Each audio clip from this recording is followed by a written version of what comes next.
toza na mboka oyo Congo oyo soki mama akoka moto pasi ake pa monganga eloko liboso monganga kosenga ye lala kuna na sala yo touché.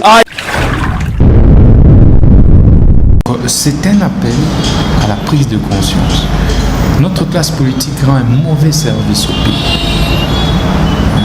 On a intérêt insécurité dans le Béla. Il y a Koulouna, il y a banditisme.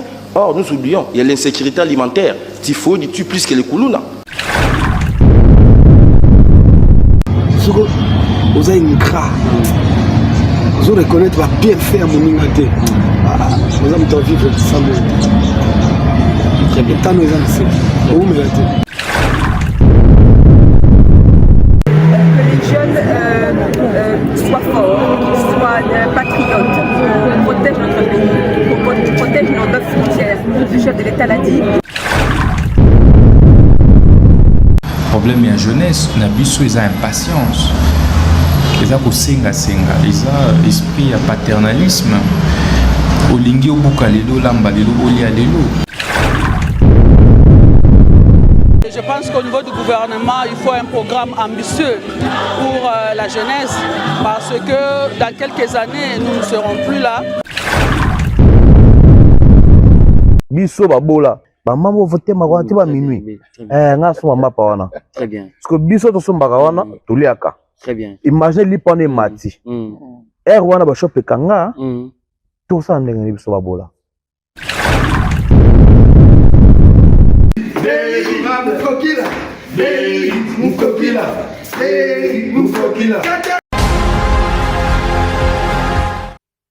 Messieurs, bienvenue à cette émission Tout solo la Mboka de cet après-midi, jour pour jour. Nous sommes le 25 mai 2026. Beri Moukokila, les tontons de la ville, baptisés aujourd'hui les tontons de la nation, les tontons de toute une république. Il est là devant vos postes téléviseurs. Ne zappez pas, ne zappez pas. Et là.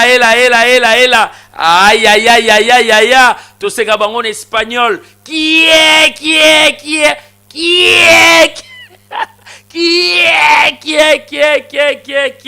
et le banango ba swahili ni bangala balobara mokako soit. Très bien. Alors sur ce plateau aujourd'hui, j'ai la personne qu'on appelle le Christian Guéné. Christian Guéné, Sarabino na débat de la République. Mais lelo azaye moko abengi biso po aya awa na komanga moro. Na yeto sali analyse, il y a partenaire, il y a nengemboka zali ko kende parce que mission zali to solo la mboka. Les tenants les aboutissants, nengani to ko sala pomboka et se développer et puis biso to zana pona population. To zana pona ba démunis, to zana pona ba courager tout. O ba ken balamukaka 4h, 5h. Oyo ba maman ba papa ba direction zando kokende koluka ba mama ya mapa ba mama ya gambela ba mama ya siforko basi mibali pe bana oyo ba kenda koluka parce que nzambe abetaka be fort ya ba courage tout karaté. Très bien. Alors le loto loba ki nadage to rolobela moto moko aloba men moto oyo ya kanisa réunion socialité et ezara yo moko mutu oroluka oyo ba passer na yo otali présent pour préparer futur na yo. Na bandeli, yo moko mutokoye ba passer na yo, otali présent et au préparer futur. Sois positif, zala courageux, nzambe akitarate, il a deux pieds que nos pieds, deux bouches que nos bouches. Yé a sala à travers batu. Mais yo moko oza agent, il y a développement, il y a réussite na yo moko. Kochaka elikia epa ya motote. Eliki est pas batoté mais cha eliki pas na yo parce que nous avons appelé ça maboko makolo miso pona koyeba ndenge nini ya kosala mosala pe nyonso kosala ye ako fructifier ako bénir po olonga ezaka conseil. Donc bato bachelaka baninga mitema balobaka liboke ya moninga basombelaka yango kwanga te keba ozala dessus déception et swaka makasi. Très bien. Wazana mato ya koyoka ayoyo wazana motema kokanga na suka mesa sangwa lo barabongo. Très bien. Alors tokei na partenaire na biso officiel ya émission oyo so bozali komona mambo boye ba plameli wizi na Yusra télé facile on a moni HK Hussein aïe mokonzi babota maranango Très bien. Merci na Plamedi Wizi. Merci na boss Junior Mala Issa. Aïe aïe aïe aïe aïe. Ela Mawolo. Très bien. Mosala Kitoko o wapi. Bon continuer à la main dans la pâte pour Yusra TV et Pesa Makambu. Tala Christian Geneye. Akimagi me azongi pona nini azomona ba image ya kitoko ezokangaye. Très bien, honorable Patika Fouti, je reviens ici dans cette émission, c'est mon partenaire officiel, ce monsieur que vous êtes en train de voir. Il est député provincial, mais il est très intelligent, il est un manager, un grand dirigeant et je vous dis, c'est un leader d'opinion. Un leader, pourquoi? Parce que à la self-made à Misali, à Komi Moutou, à la fondation na Prince Kaf, fondation Oyo et Daraba maman, ba papa, mingi ba maman, ba kendosala ba prekuna, sans intérêt. Et puis bato mosusu. Donc azali ko sala na décembre awa ni folklore ni tambour. Donc ba papa ba maman ba sepelaki. Mutu ya boye donc bozongi sapati ka futi na mitema kuna na commune ya Kimbanteke, l'héritier du trône, c'est l'honorable Patika Fouti Kiyamba, moto yobolinga e mingi, votaki élu de Dieu, le député provincial le plus responsable, donc partenaire officiel. Il y a une mission na binoto solo la mboka, bana quartier Sanga, quartier Fumunkento, quartier Biela, yewana, mwana mboka, mwana nabino, commune Kimbanteke, orolekala wapi. Donc Kleboa. Très bien. On change de narratif. Aïe, aïe, aïe, aïe. Nalombango Plamedi, nalombango. Très bien. Tokei na mwana mwasi mobali. Ya Marie, ya Marie, ya Marie, ya Marie. Honorable Mariquette Moutinga. Ya Marie de nous. Ya Marie, merci. Ya Marie, yo yebi malgré. Mais na ye kaka na sala émission. Pour oyoyo, balobi papa nde maman, mosala. Donc, yangonde kwanga na biso, ya Marie na ebi que yo zalaka motema monene, ya Marie yo kokaka biloko yote, ya Marie il faut intervenir, ya Marie na lobi na TV, na leli na kombo na yo yebi, tala famille, tala fufu tala mai. Ya Marie yo yebi biso to koliaka na motoki na biso. Merci na mosala ozali kosala ba interpellation ozali kosala kuna na hémicycle ya Assemblée nationale. To mona ki bongo Emesa Kombi Molendo, ministre ya hydrocarbures na électricité. Donc o interpella ki bango, o interpella ki pe ministre nani DG ya SNEL, o interpella ki ministre na biso ya affaires foncières Acacia. Non, avec ba démolition o ezali koleka kuna na Changu. Honorable olobela ki molili na ministre na biso ya hydraulique ministre dans le ministère il y a ressources hydrauliques et électricité. Voilà, ah Moutamaele, na rapena maele. Na mikumi sara, j'ai étudié au collège, j'ai fait l'UPC, j'ai fait des formations et lobby ba master. Ah oui, opposant nango, oui, le journalisme, oui, c'est bien, mais toujours nakati ya déontologie. Alors, nenge tozawa, ta la place to kabona na biso na bango. Mission bato maele, mission ba scientifique. Donc, ya Marie, aza la représentante zongi selangaye de la Tchangou. Ya Marie, Oyoto Bengi, honorable Mariquette. Donc, Azali, le lot présidente, il y a parti politique PDG, parti Oza loyal, na chef de l'État, parti Oza na intégrité, parti Oza na bato mayele, o bato bayebi. Donc, ya Marie Moutinga, bientôt, honorable Mariquette, Oza la représentante légale, ya Tchangou, maman sociale, à cause de la inauguration, il y a pont Oyo séparé quartier Kakouji, na 17 mains. Donc, Toko Zalawana. Donc, tout fait, tout flamme. Yango to bengisi ba tutu ba pasteur, ba na quartier, ba yaya, ba maman. Jour wana boya mobondo po. Ça restera dans les annales. Tinati. Toroye barak un jour, c'est ba moyen de bord. Il y a honorable Mariquette Moutinga Moutesalara pon wana. Oui. Donc, si Jésus-Christ roya, ya kosambezate. Binope en retour, bolingae, bozong sa honorable Mariquette Moutinga namitema. Merci ndengebo vote qui est très bien. Alors, to changer narratif. Merci na moto to bengaka Prince Lumbidi, oyo azali président ya SAD kuna na quartier na commune ya Kimbanteke ba notable nyonso wana na monipe Blanchard Kimbansa mbino tout ba notable na pesi bino mbote. Merci na Prince Prince Mampouya, le chef coutumier, là où repose la confiance du chef, là où il y a les institutions de la République. Bandal et pas na bango, Gombe et pas na bango, Nasima Simanyo son et pas na bango. Chef de l'État, ceux qui ont tala ba chef coutumier, tala chef coutumier oyo, Prince Mampouya, azana ba valeur, abatikele pena bokoko, mwana ya aza descendant ya Bandalungwa. Donc Bandal descendant ya koko lingwa la voulais-je dire, lingwa la nyonso wana ya bango, Bandal wana ya bango. Donc voilà pourquoi Prince Mampouya, chef coutumier à solo, topesi mbote aluta kontinua et certa na ebike ozo sala mosala kitoko benga biso toko bengana po yo ozali ozoleka ba chef coutumier belé na bomoto. Très bien. Alors torokende bon on a joyeux anniversaire, page rose nabiso ekei et pa ya maman nabiso abota Arnaud Ilunga. Maman o abota Arnaud Ilunga yeyo. Aïe aïe aïe aïe, maman nabiso moko.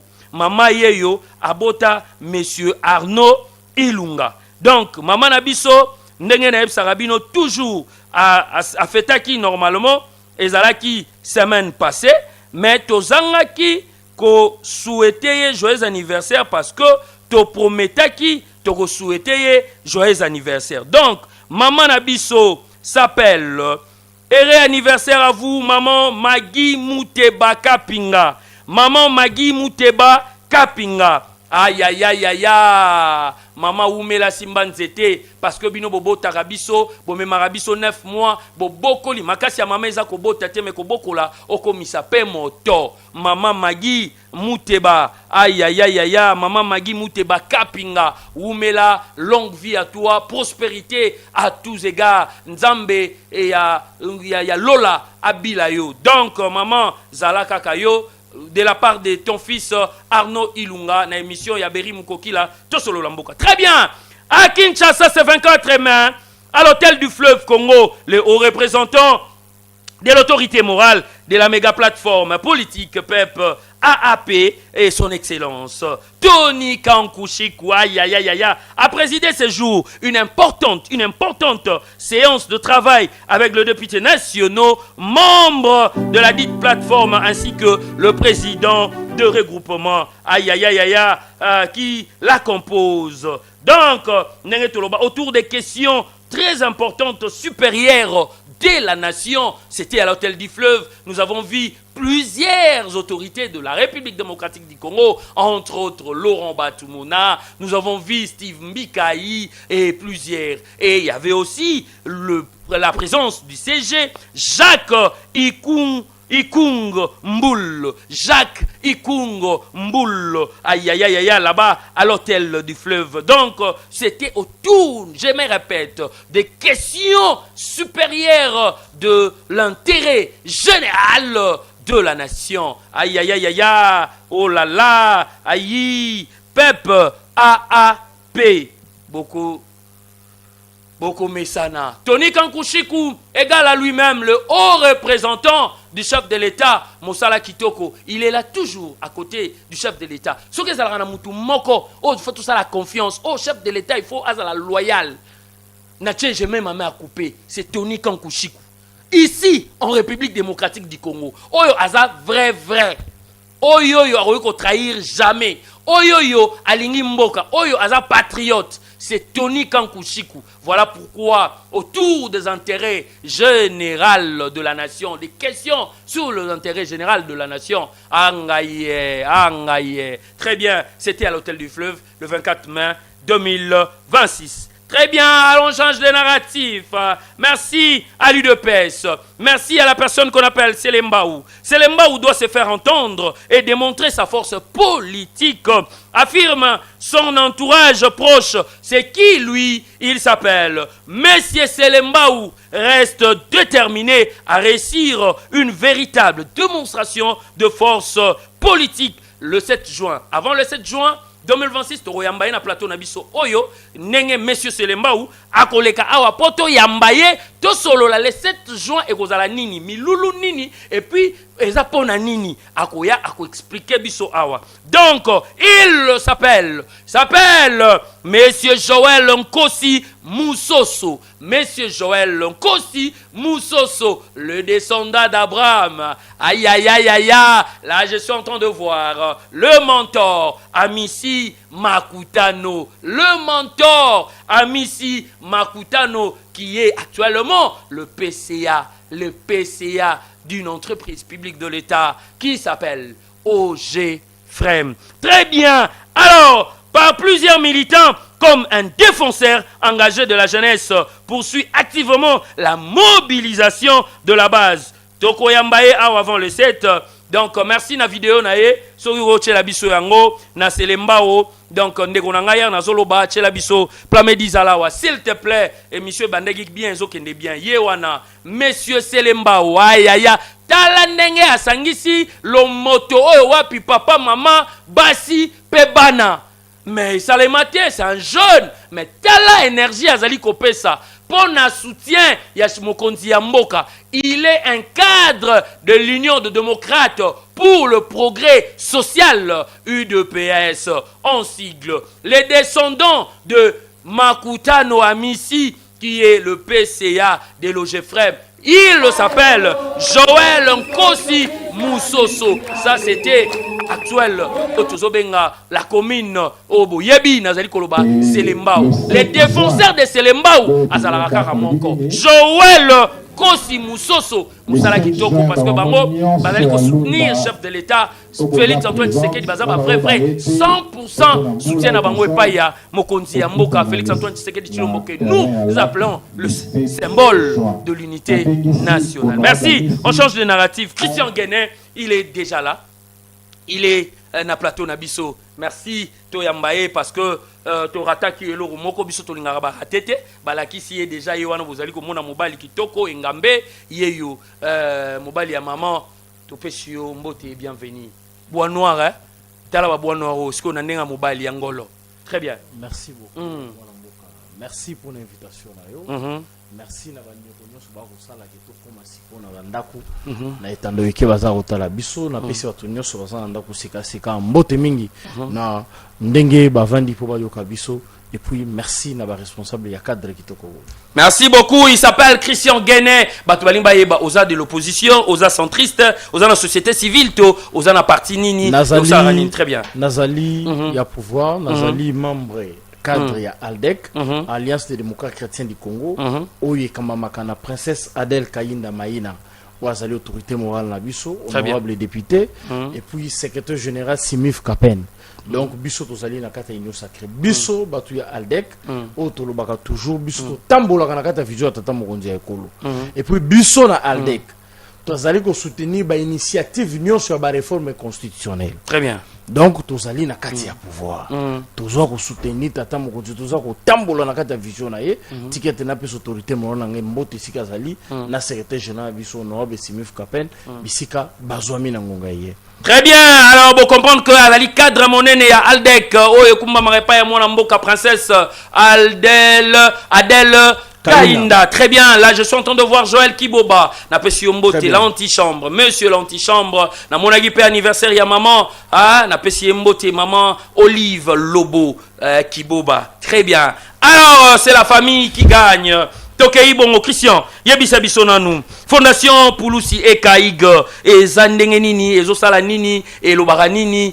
Mo sur yango parce que tozo yoka yokarara. Makambo eza kokita ya minene na province ya Kwilu. Ah bon? Depuis fondation Ige Pulusi Eka. Et kota na province ya Kwilu makambo eza minene. Ah bon? Naza koyebisa yo en dehors ya makambo nyonso eza kosalama. Ko pesa ba mama pour le démarrage ya commerce.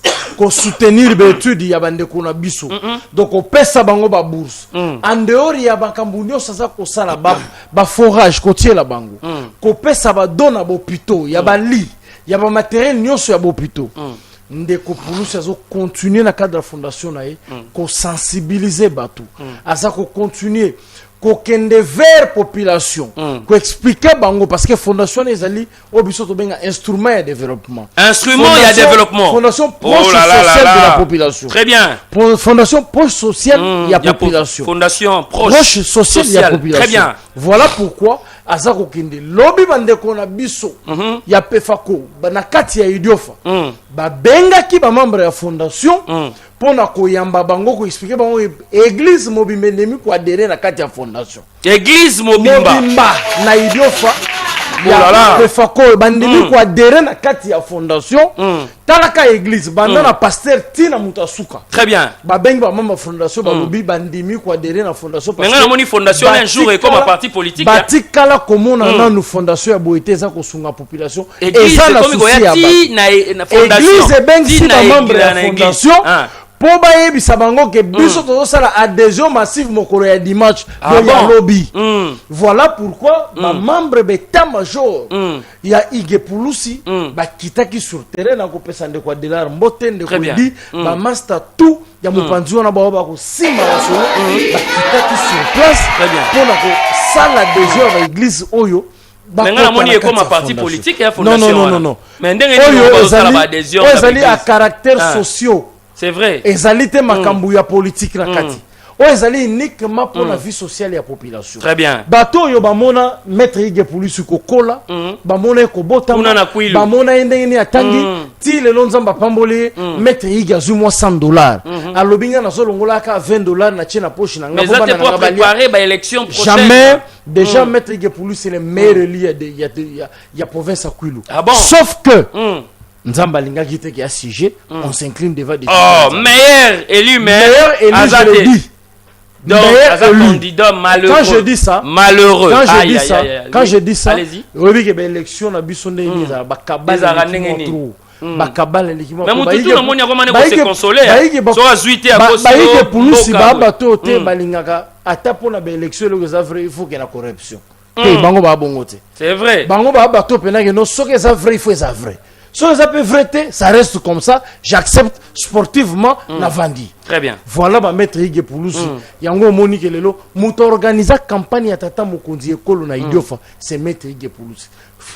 Podium, électricité, sécurité, tout ça koyoka. Population y a c'est maître Igepulusi. Très bien. Voilà pourquoi tu repères ma félicitation maître Igepulusi. Merci beaucoup maître Igepulusi avec sa fondation. Okotika ngana pesa. Le sac on Christian Matata. Très bien. Le jeunesse na grand bandundu. Samedi. Christian Matata. Motomoko akoki. Jeunesse ya grand bandundu. Oya zo coordonner makambo. Monsieur le bourgmestre. Vice-bourgmestre Yantele. Bourgmestre adjoint. Motomoko bien. Monsieur le maire à l'équipe Mbote. Très bien. Ba jeune ya bandu nyonso. Ozala ya mai nombe. Ya Kwangu. Ya Kwilu. Boya ebele autour ya ndeko Christian Matata. To fédéré. Na suka toza ko benga yepo to expliquer ndini makambu ifo salama. Ndeko Christian Matata courage na yo. Osana soutien na biso ndeko na ngai na kokende na mais oyebi ke ya comme président ya grand bandundu Christian Mankumata yango wana tolobi donc ezali Kwilu ezali Kwango ezali Mai Ndombe d'ailleurs kutu azalaki na route Nzoko c'était tout fait tout flamme ba ike ba yaki ebele pona koyoka parce que il était face à la jeunesse ba photo na ye bon azalaki en chapeau na ne lamba pembe donc ye wana monsieur Otto Bengaka le vice bourgmestre ya commune ya Ntele mais il a plusieurs casquettes, mais Awazoya en tant que président il y a jeunesse, il y a grand bandit. Il y a grand bandit. Christian Mankumata. Awa lobby devant une foule en train de parler. Yango moni biso tozali ba originaire ya Kwilu ya grand bandit. Très bien. Kwilu, Kwango, Mai Ndombe. Très bien. Biso tokotika te. Namoni bachaye maboko. Biso tokotika jamais tokochaye maboko ndeko Christian Matata. Makambo za kitoko namona kote na ndeko japonais masengo zala ki wana. Très bien. Losako na onde kona ngai. Tika ngai na kene mbangu na kote ya Lualaba. Esika nini ezolika na Lualaba. Esika bina. Mais ngana zo comprendre te na Kabem kuna na Katanga business meeting Jean-Serge Miji. Eza ba dire kab soi-disant neto yobaka ya ministre Yamin mais ye kuna azalaka Fifi Masuka bo azali gouverneur kuna na Katanga mais tozo comprendre te donc ba dossier na bango ezo continuer kaka kozala zala apa na biso donc to ebite soki ba yibaka bazora mbongo na ba entrepôt parce que kuna bazo continuer koloba que ça ne va pas na ba dossier etali ba mine ya mboka makambo déjà na lobela yango mingi. Je salue sur le VPM et économie le professeur Daniel Mukoko Samba très bien qui représenté ministre Yambo Mama je dis Soumino avec beaucoup de respect Mama to pesimbo te parce qu'il y a kenda qui na KBM business meeting oyo ezalaki activité mon exposer nos mines parler de nos mines pour produire biso mbongo. Voilà pourquoi moi Namboka Jean-Serge Misi donc Katanga business mining n'est na comprendre. Oui moi Namboka Jean-Serge Mini l'ingénieur le géologue de formation le local la minute comme professeur d'ailleurs je n'ai annoncé bana ya là-bas azala qui intervenant et puis il a épaté il a épaté monsieur Plamedi VPM économie comment il explique les mines ndengeni azo expliquer ma solo ndengeni za ko salama comment nous pouvons nous congolais toko vivre pe na mbongo ya mine comment mbongo ya mine et koki ko faire développer mboka très bien ndeko Jean-Serge Miji yewana azoko expliquer la diversité ya blé bomona Asindi Miko Daniel Mukoko na côté ya VPM économie et puis gouverneur basawana province ya Lualaba oui très bien azana kati Fifi Masuka VPM économie okende ko représenter premier ministre très bien ndenge ndini faut masolo salamaka ndenge ni Congo ko kotonga mana mine na bango yeka Jean-Serge Miji mais ba dossier oyo ba benga biso ba dossier wana ezani ya yebima te ba dossier là ce sont des faux dossiers na kokota na ngote parce que soko lingito solango il faut m'inviter plateau mo spécial Jean Miji Serge ba dossier oyo biso tozala ngo sur le plan ya mine en tout cas Torozongelango ya boire à manger mikolo ezali koya peu importe oyo tozali komona ndeko azali koloba awa na plateau oyo ezali activité où tu ko sala mais ezali clôturé samedi na kati ya Katanga bandeko bazalaki ebele ba outil de partout ba partenaires tout ça ba actionnaires ba yaki pouvoir comprendre qu'est-ce qui se passe réellement na RDC très bien maman na makambo ezalaki kuna na province ya Lualaba o moni ministre ya Yambo na nzela tata mokonzi ba dépêcher qui fait premier économie pour na ko s'acquérir la situation ingénieur Jean-Serge Miji l'homme qui connaît la terre l'homme qui a étudié la terre un expert dans la matière très bien yemoko avandisa ki masolo comment ko expliquer ba VPM makambu ndenge ni fo salama po VPM ya kopesa rapport na tata mokonzi ke biso peto ko vivre na mine na biso sa ekenda libanda très bien ba mitu ya boye ba tête bien faite ingénieur Serge Miji tokoye ba Jean-Serge Miji Nicolas Zalikoya alors tokozala pena posa na ye même de loin to soyez à téléphone ouvert benga biso ou éclairer les lanternes l'opinion nationale et internationale bayeba est-ce qu'il y a des dossiers na mambo itali mine kuna na province à Lualaba na gouverneur na biso Fifi Masuka na mambo bozali kosala kuna na ba entrepôt to yebite bino mora bo éclairer biso to boko mela biso numéro ezali wana biso to expliquer opinion to expliquer population ezali ko benga biso pona mambo ma mine ah bon ba un simple dircab awa to solo la mboka na gérance nini na kati awa to solo la mboka to solo la pays ya Félix Antoine Tshisekedi Tshilombo son excellence to solo la le pays où il y a 2 345 000 km². Depuis décentralisation salama 2 345 410 km². Depuis décentralisation salama Lualaba comme province Jean-Serge Miji a mérité poste à dire pour ministre de la mine balekana Lualaba yazala ka dire kab na bango ça veut dire travaille bien ya solo totika mona mbali mona mutu na yama tokoye bango monsieur Jean-Serge Miji mbi numéro na biso ya ngwana benga biso ou éclairer biso toyeba problème nini na mine ezali kuna na province ya Lualaba est-ce que ezali ko tambola toté parce que soki te tokoye la bino ka ba dossier sur mine parce que yo ezali dire kab c'est que mon salaire ezali ko salaire ma bien te c'est que ba détournement to makambo mabe j'aurais appris il paraît peut-être alors tokei bongo na ndeko na biso toyebi toyeba nano avant tokotana ndeko Willy Bakonga oyo azali excellence tokokende na match nini elengaki na match ya Veya na ba Aigle ndeko nanga yebisanga nano problème nini ezali koleka na Congo soni na yoki République démocratique du Congo yango insécurité na Congo osila mukulu kuluna kotiti na stade kuluna zokbenga na kuluna dominer policier insécurité kuluna dominer policier ndeko na ngai kuluna l'équipe ba policier ba service ya sécurité na mayele. Oh là là. Vitana aigle. Impossible de supporter. Des tirs à balles réelles. En dehors de la crimogène banine. Des tirs à balles réelles. Hélas, ma policier bazate ba tout la mousse ya zazande konangai. Nous sommes où là? Oh là, mais c'est l'infrastructure baby. C'est que baby si baby si pelouse synthétique. C'est là où j'interpelle Bakondi Ambo. Bakondi a vu la Kinshasa. Qu'est-ce qui ne va pas? Vraiment. Comment le match à Mazembe na vita na sa de martyrs. Ezalaka kita. Mais ba maîtriser. Le temps où Elvis a kota na terrain. Dans nani? Général Elvis Palanga a kota na stade. Elvis Palanga nawej. Ah papa. Mais tout le monde a mais général Elvis na chopo kuna bi a pas match. Mais na soko yebisa yoke mutu wana kota na match ya vita. Les grands Yakuza. A kota na match ya vita Mazembe tozala biso ba na stade. Pagay ya nyama. Elvis Palanga nawej. Kati ya stade. Bien. Biso to rosenga pona ngai. Balongola ye kuna na chopo. Bazongisa ye awa. Toute saison mérité Elvis Toté. Très bien. Otinde na Maniema. Résultat correct. Carré. Carré. Et le binango j'ai bien piana muku. Oyene na kisanga na chopo. Carré. Et là. Carré. Na kisasa to sali nini. Na kisasa to kozala carré. Tozo sala nini. To sali nini na kisasa. Yango to ko senga na tata konzi ekolo. Na VPM intérieur. Bopesa Elvis ata stage professionnel il y a 3 mois na ville à Kinshasa. Très bien. Makambo ici la criminalité paille. Kokata mama partie intime paille. Kotobola bana paille. Na bana classe bazo na bambeli na bakelasi. Bazo boma. Bango. Très bien. Où est la police? Où est la sécurité en République démocratique du Congo? Général Elvis Palanga, les policiers du peuple. Très bien. Ba pété. Toi ko peso lo sako nous on te soutient. Biso to ko finga kate. Par là, tikanga na pesa mon colonel Pepito. Les juridiques de l'administration et la police. Mouto Ali conseiller le numéro 1, l'inspecteur national de la police, le général Longaboni. Mon colonel Pepito. Très bien. Merci beaucoup. Ah, ce que j'ai abattu, tabac mon colonel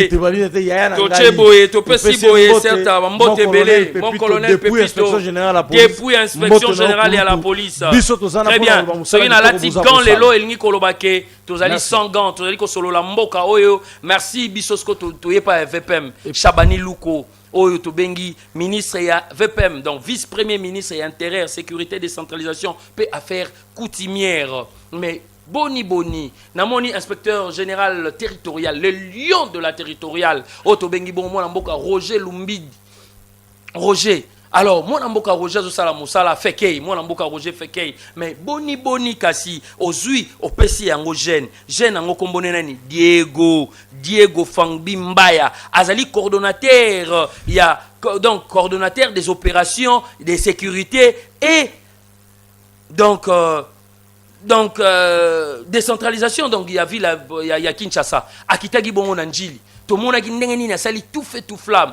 Nengeni a sangisi ba ike nyonso, nengeni a sangisi ba force du progrès, nengeni a lobby kulune sili, nengeni a lobby ba gens de l'ordre, qui mi ekota, to linga mboka, to la ba patriote, to tika mobulu, to tika ko boma, to tika ko kanga.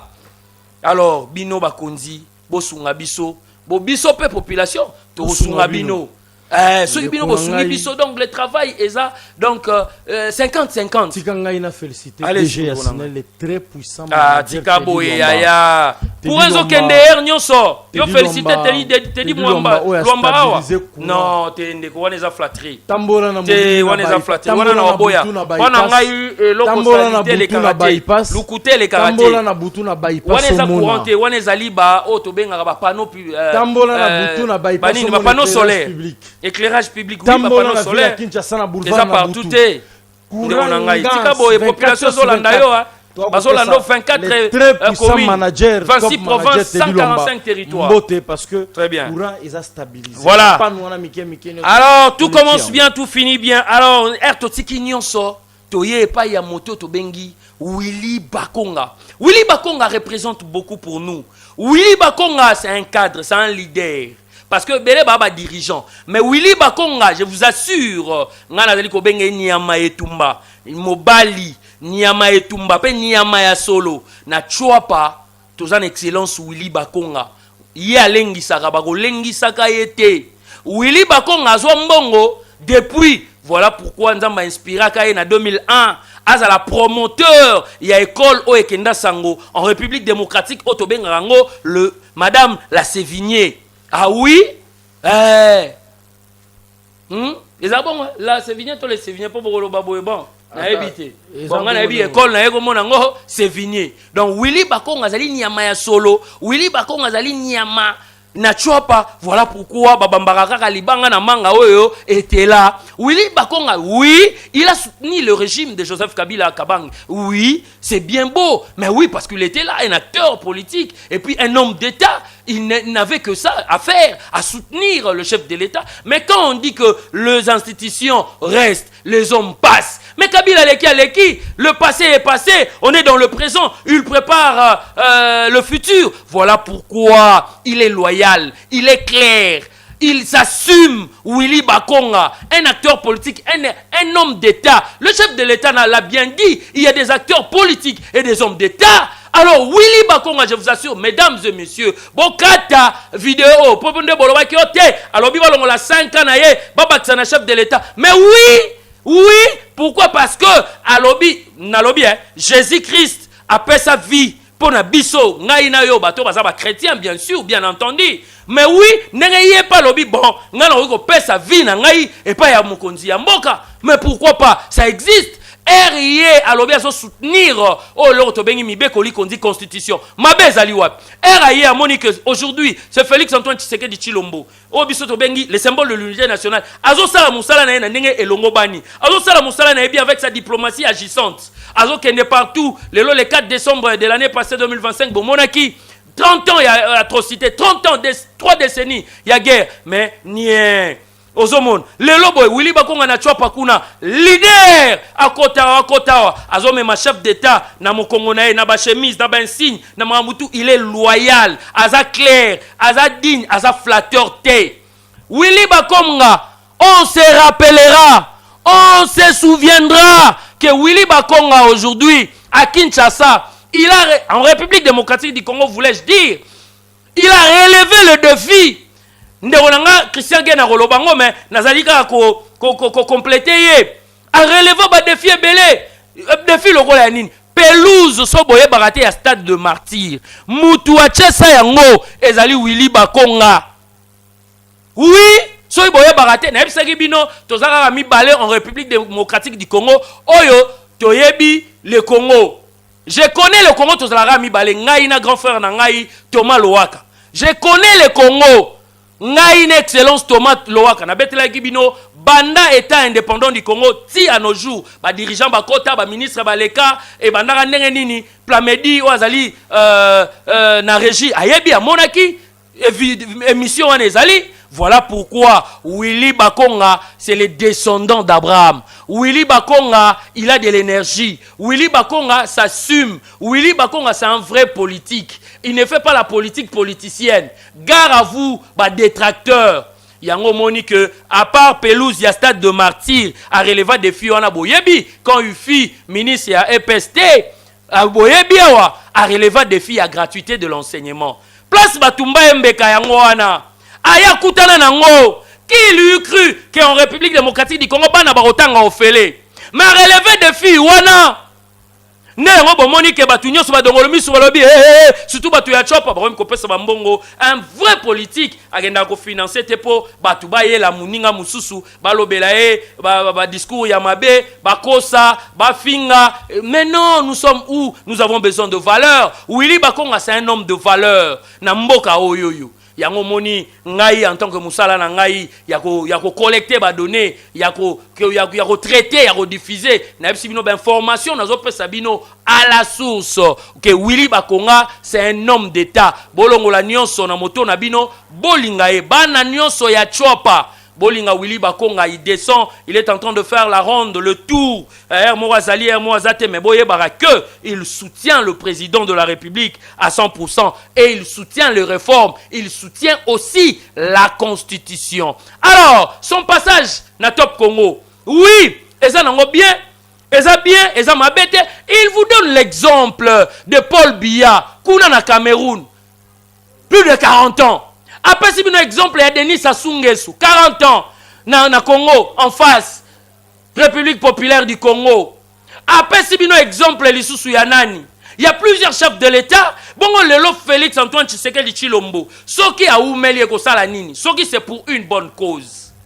Et Rosalanini, voilà pourquoi je vous appelle, vous tous, les politiciens, Boya, Bobenga, Bisso, avec le débat de la République, tout sur le Lambo, Kaberi, Mukokela, les tontons de la ville, les tontons de la nation. Très bien. N'a monopolisé parole T, Nazongi Namboka, Christian Guéné, Willy Bakonga, Oyo, Azali Elombe Mobali, Oyo, Lelo Batu tout, Balingi Babouara Mabanga, Oyo, Lelo Batu tout, Tala, Eloba Nango, artiste premium, Jibem Piana, Sokezali Kamba, Willy Bakonga, Tala Nenge bouger toile, Tala Nenge bouger monde. Et ça, problème, il y a Rosala leader dans le sang. Et ça, problème, il y a Rosala, Aza ouin en politique. Aza motindami. Christian Guéné, Maloba Mboka Wayo, avec l'excellence Willy Bakonga. Napesi Kuluturanga Willy Bakonga Mbote Awiba. Awiba ezali. Willema. Mon papa, monsieur l'excellence, toza loyal nayo, tu vas continuer à défendre. Sinasuka. Il y a structure néo Awiba. Napesi Mbote Sikazali Kulutu. Très bien. Ah bon? Willy Bakonga c'est Mungala d'abord. C'est quelqu'un qui est droit. Très bien. Qui est verdict. Ce gars c'est pelé on va gagner sepeli. Ce qui pas sepelité on va gagner sepelité. Très bien. Quelqu'un qui s'assume. Quand on vous dit nazo 5 ans ngana pesa tata mokonzi. Papa na biso lumumba ko fa bona banani. Pona biso mabeni ya sala. C'est le logotin. Ce qui Willy Bakonga on doit dire que bolongo la 5 ans na vie nanga so na ko fa na 75 ans. Nzambe zo molimo ngana na 70 ans, 5 ans pesa fachi pour n'intérêt bana Congo. À vivre longtemps. Mabeza. Ngate que fachi vivre longtemps. Tout le monde. Nous tous ça souhaiter. Mabe ezawap. D'ailleurs il faut l'encourager. Très bien. Quel sacrifice. Il y a niveau nini wa. Suprême, sacrifice suprême. Ndeko nangai. Les gens veulent tirer à balles réelles par Willy Bakonga. Bazo lingaroute bazo tirer à balles réelles Willy Bakonga. Les gens se regroupent kopé sabato bambongo. Willy Bakonga reste le vrai et l'unique leader ya Chouapa. Très bien. Ça moi je le confirme. Willy Bakonga a un parcours politique indiscutable. Très bien. Willy Bakonga est certifié. Carré. Carré. Ministre des Sports au Congo. Très bien. Réhabilitation stade de Martyrs. Pelouse synthétique. Très bien. C'est Willy Bakonga. Ah bon? Baye Bakango. Le modèle à Liboso c'était Willy Bakonga. Très bien. Natanga Willy Bakonga tout le monde handball yali, tout le monde tennis yali, tout le monde ba judo. Propriété. Tout le monde ba stade de Martyrs. Très bien. Tout le monde ba. Tout le monde sport et joie sens. Bazon pifon mususu. Ce monsieur est venu avec la gratuité de l'enseignement. Très bien. Qu'il ne sait pas. Willy Bakonga bosse l'examen d'état bosse la 1 mois. Une semaine pas. Ebimi. Ebimi. To ebi de ba lauréat. Ba lauréat. J'ai tamboli. Très bien. C'est quelqu'un qui maîtrise. Et puis au vie aussi de tout le monde. Et puis, il très faut pas oublier. C'est un enseignant. Très bien. C'est quoi? Très bien. C'est quelqu'un qui connaît déjà l'enseignement. Qui s'y connaît. Un pédagogue de renom. Willy Bakonga. Parce que Batou Bolingi Batouté Likolo ba miette. Vraiment. À la chambre na kati école na ye. À la kaboye. Mais montrez-nous les enfants yango bogenda ko baza wapi. Et le bataille moko baya na bana ngoto mona bango. C'est du baliverne, du touva boou. Willy Bakonga reste le leader de l'Équateur. Très bien. Général, le leader. Aïe aïe aïe aïe aïe. Tout ce kabango non espagnol. Qui est le baba Swahili. Nini. Très bien Willy Bakonga. Mais Willy Bakonga a des maisons. Ah bon? Na Chouapa Willy Bakonga na bandako. Mais renseignez-vous. Te wana na rotuna na kolwana mi na yeba na yokolango. Tala mutua. Biso toza ba manager, toza ba journaliste, ba chercheur. Aboyi ko kende côté. Abani na Mbujimai, mais Mbujimai c'était carton plein. Banda aéroport à Bipemba. Elle a quitté l'avion. Makolo yena mama. Très bien. Makolo tina tribune. Malgré batuba plein à craquer. Meeting wana. Batu Mbujima ite mais bazo sala ke meeting e sala na Mbujima ite. Oh là là ngaye.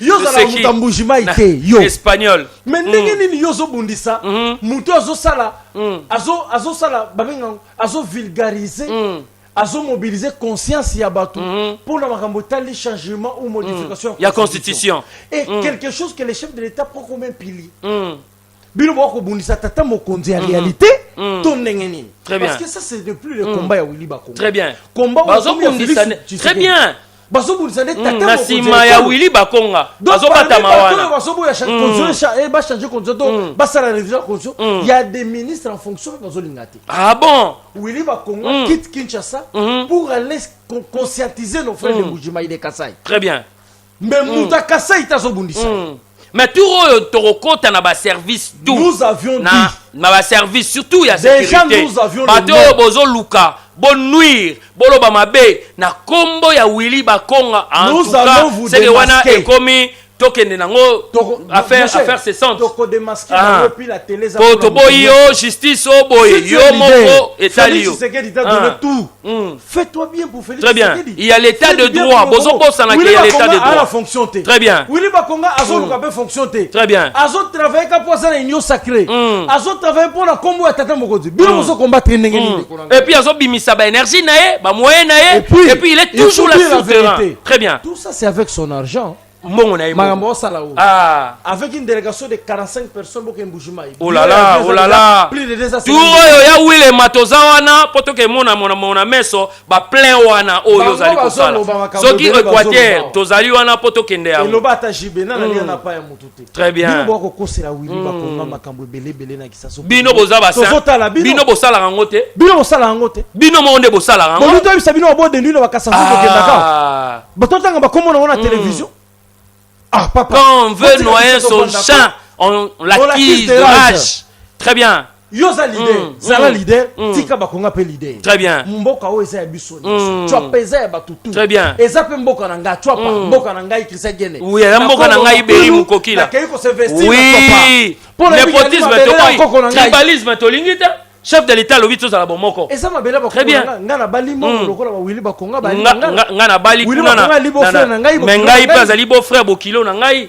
Nazana mongala ndeli boko pekisa ngai na s'investir na chapa très bien boko pekisa na venir Équateur ndenge nini nga nazana ngombe ayebi nga nazana bandeko na nga babali baluba kuna na bongandanga ngai babali baluba bazali très bien boko pekisa nga na s'investir na Kasai pona nini très bien Willy Bakonga mosi na yali Kasayen mabele ya bakoko mabele ya babokilo na ye boko pekisa yani atakuna jamais très bien nous encourageons eloko wana ndeko Willy Bakonga tu as notre soutien kudu kobanga te yo ali elombe ba campagne na bango nyonso na mai eloko ya lite biso tozawana na sima na yo bakoloba bazobanga bazokanisa kaka ke Willy Bakonga akozonga na gouvernement c'est un parti politique oui balobi mutoyo na musala na ye il faut zonga na gouvernement yebisanga ministre EPST nini akota leki Willy Bakonga azate ti lelo yo ministre sport nini akota leki Willy Bakonga malgré ngam na poser ba question azate population etala yebisa biso tolingi te bozongo na cadre ba régime ata mutu alobi ke ngai na soutenir est-ce que ko soutenir Kabila ezaki mabe Jean Mabesse Félix c'est pas mauvais c'est pas mauvais est le seul qui a soutenu Kabila soki bino bozana bino opposant boboyi na bino etali bino il est le seul qui a soutenu Kabila à l'époque aujourd'hui qui soutient le président de la République je ne pense pas oui boza ba hypocrite Willy Bakonga n'a pas de fonction. Mais Bello n'a pas de fonction. Très bien. Les hypocrites, nous vous connaissons. Moi, je suis fasciste. Voilà. Bokomi ko songa célèbre biloko akala. Bokomi ko songa célèbre biloko akala. O kalolo baki boye. Kalozalaki nanani boye. Willy Bakonga politique. N'est-ce pas Papa Tshisekedi? Ah oui. Kondo. Voilà, il y a Sphinx. Tshisekedi ya Mulumba. Très bien. Mais il faut aussi souligner que le Romoro a une politique qui est non, il y a déjà la politique, il a son argent. Voilà. À ça, la moyenne déjà depuis 2000, 2001. École les déjà. C'est Vigné Zalawana. Une école très renommée. Ah, réputée dans la capitale. Alors, Bino Bolingo, sa réputation. Bana na bango batanga na segine espagnol. Qui est Nini et le Swahili. Ça, c'est l'œuvre. On va bien chef d'œuvre. Voilà, écoutez Kalaka. Ça restera dans les annales. Maman F. Bazaïba, respect, excellence. papa la mère Mende bande qu'on a biso tout banani balakisi bango politique ba wili bako ezali papa Etienne Tshisekedi te voilà tangu wana baloba iteka longo Etienne Tshisekedi akeye pa ya Kabila oh papa voilà bao bali ba descendant ya ba Simon Kimbangu bali ba nkaka ya Etienne Tshisekedi balakisi bango politique botika ba vie ba avancer très bien ce monsieur ici ngana za koliki ya kelelo so zongi na fonction lelo une fois lelo sous ministre to fait pem yo linga sont toujours un enseignement parce que c'est un enseignement de renom très bien enseignant qui maîtrise l'enseignement là boninga tout le monde et puis ba te belé au bazar lelo ba konzi mais attends ça bango si tout le monde a ministre belé ba yo sabiso ki ata moi na zuize mine école botika ya classe. Ça, c'est la notion que Willy Bakonga ne peut jamais impliquer Nabana. Les antivaleurs. D'ailleurs, il faut déjà décourager. Très bien. Prononcer. Voilà là où moi je soutiens ce monsieur Willy Bakonga. Très bien. Il a prouvé il a de valeur. Binope, il y a Kembujimai, il y a Zali Mungala. Binope, Soboaso Banani. Boke ne peut pas nous bosser la plainte on dit ma bino. Gare à vous, vous avez distribué ma kuta inutilement likolo ya mwana batu oyo bapona papa batu dizo bapona. Il mérite. Très bien. Que Willy Bakonga, allez quand même.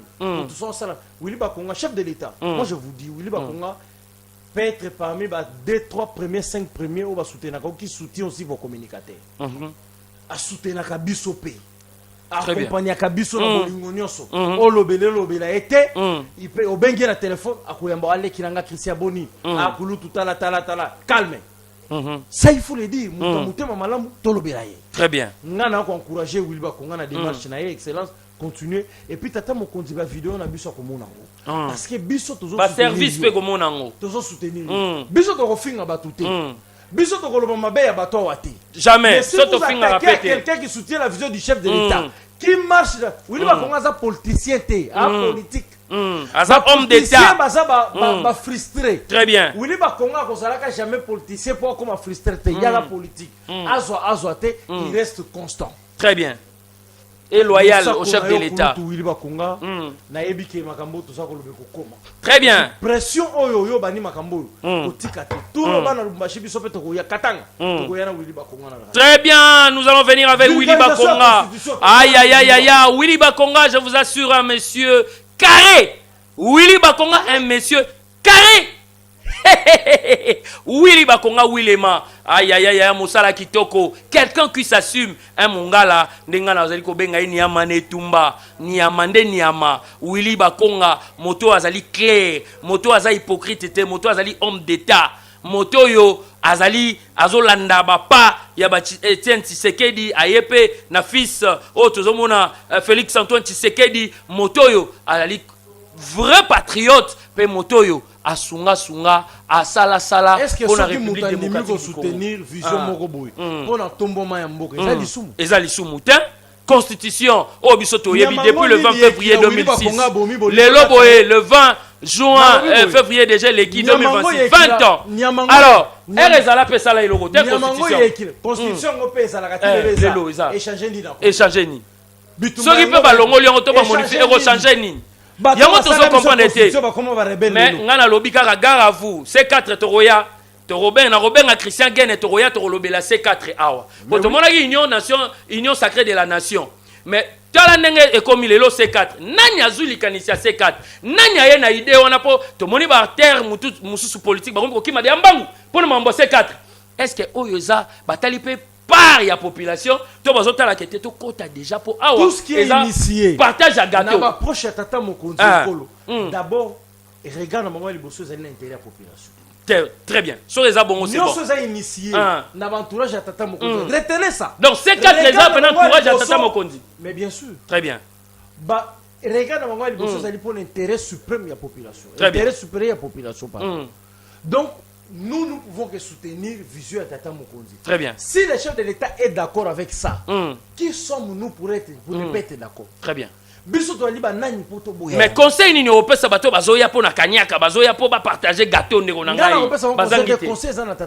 Très bien. Ben impunité ozala susu kaka. Batebelo zomona lelo so. Ba flatteur bazali wana. Bakotika yo. Très bien. Batebelo zomona lelo lobi so zate bakotika yo. Très bien. Alors il est temps pour vous de réformer notre classe politique pour vous aussi. Très bien. Il y a bateau yebi que non sagement espoir nanga makanisi nanga yo siko réforme rôle ba classe politique au talanine a changé batou to a changé makam bateau nyonso banda Kabila zala président lelo ba continuer en fonction donc balongo la bango basima kodia balongo la bango Congo ça encore des pesa ka batou moko boy ba particulier batou so aso c'est qui espagnol qui est nini elo baba sai banda Kabila zaki ministre Kabila qui a tické ministre tu nous continuer ministre eza kisi to ezani très bien alors bazo signaler biso déjà il est en chef ya komona makambulisu ndenge mususu kopesa sous énergie na bilengo biso tozali très bien nous sommes capables de les investir lokola ba papa biso nous pouvons aussi faire mieux bango batika la bibliothèque biso to consultaka très bien mais alors aujourd'hui nous étions le 25 mai ezali jour ya bakimbangiste ndeko nanga tozo suki sanongo lobi totkali presque on a 5 minutes alors lelo tchela biso Noël ya bakimbangiste boyeba que le 25 mai kuna na kamba na terre sainte eza ya koinda papa Simon Kimbangu oyo boyebi batu nyonso boyebi ba dialungana bato batika biso bakenda ba mama mwilu donc lelo boye bazali honoré parce que ezali Noël ya bato oyo tobengi confession religieuse oyo toyebi kimbangiste donc bakimbangiste lelo na République démocratique du Congo et partout dans le monde bazali ko célébrer Noël na bango merci na chef de l'État Félix Antoine Tshisekedi oyo atikara bango te apesaka bango date il y a le 6 avril chaque le 6 avril c'est chômé et payé dans toute l'étendue de la République démocratique du Congo neto bengara férié donc c'est-à-dire po na ebi que il y avait des hommes qui sont passés net mutoloro la Kimbangu dans ce pays il a laissé des traces indélébiles donc Kimbangu azali moto le loto rokanisaka parce que il a aimé ce pays il a été un patriote un chef religieux modèle voilà pourquoi ba Kimbangi seigneur sur place bozali ko marché kuna na kamba na terre sainte place bozali na sayo place nyonso ba Kimbangiste bazali na ba quartier bo trouver awa gratitude na biso bozali bato to tombolaka bato to lingaka mingi bo panza vidéo oyo et comme la tata mokonzi ya Kimbangiste mobimba tata Simon Kimbangu merci ndeko na ngai oloba parole ya suka tozoke na suka très bien autorité morale na ngai ozo souhaiter princesse Adèle Kayinda honorable princesse Adèle Kayinda azam ta Kimbangiste non azam Kimbangiste très bien ça azo souhaiter ba joyeux Noël ba Kimbangiste nyonso azali mutu oyo atongela ba Kimbangiste église na province ya Lualaba na territoire ya Sandoa ba Kimbangiste soki église mongo ya munene cathédrale ya Kimbangi ya ba Kimbangiste ya Sandoa a été construit par maman Adèle Kayinda très bien rekolo bela biso parole na yo ya suka pour une émission ya lelo voilà maloba na yo ya suka pour une émission ya lelo to yambaki Christian Guénin très bien très bien bientôt ba communicateur nyonso union sacrée bazo préparer marche pour na soutenir changement de constitution très bien tokotambola ba lobbying ezali déjà tozana kati ko sala tokotambola bientôt pour ça mbote nesika ba nyonso bazo mbaza kotala biso et puis merci na yo pour na invitation na yo na mokolo lelo. Merci beaucoup, ça en est fini pour aujourd'hui. Nenef Sarabino, la télé, Yousra TV, la télé facile. Merci à celui qu'on appelle Odile Manzaka, Moasin Nzambe, à côté de l'artiste premium Weranson, date de Jetchama, le 4 juillet. Tout fait, tout flamme. Donc Ninja Condor, na maître Ninja Sikatenda, baza toujours wana ba Sankara de Kuta, bino nyon sobana mai ba trésor lumière, Moussala Kitoko Owapi. Merci na Vanilla Sugar Baby, Hermon États-Unis, Hermon à Canada. Aïe aïe aïe aïe aïe. Vanilla Sugar Baby, la formidable. Merci na restaurant Golf Kizola, Paris 25 93 400, avenue de Poissonnier, Solingi Olia Bio, Olingi Olia à la Congolaise, Kuna na Paris, na restaurant ACK.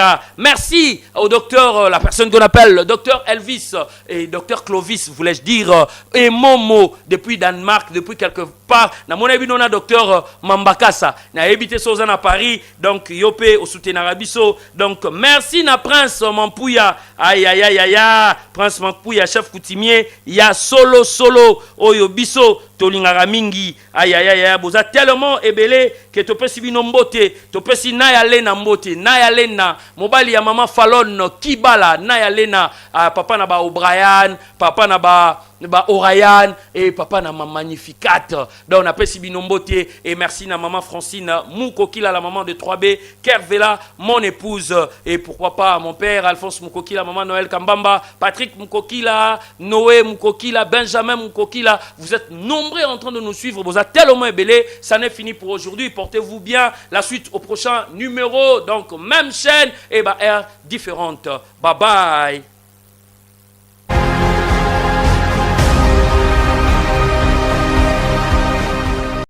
Avec les grands journalistes, Derim Kokila, Yeyo, et puis on a mis tout sur la mboka. Toza na mboka oyo Congo, oyo soki mama, akoka moto pasi, ake pa monganga, eloko liboso monganga kosenga ye, lala kuna, nasala yo, touché. C'est un appel à la prise de conscience. Notre classe politique rend un mauvais service au pays. On a intérêt dans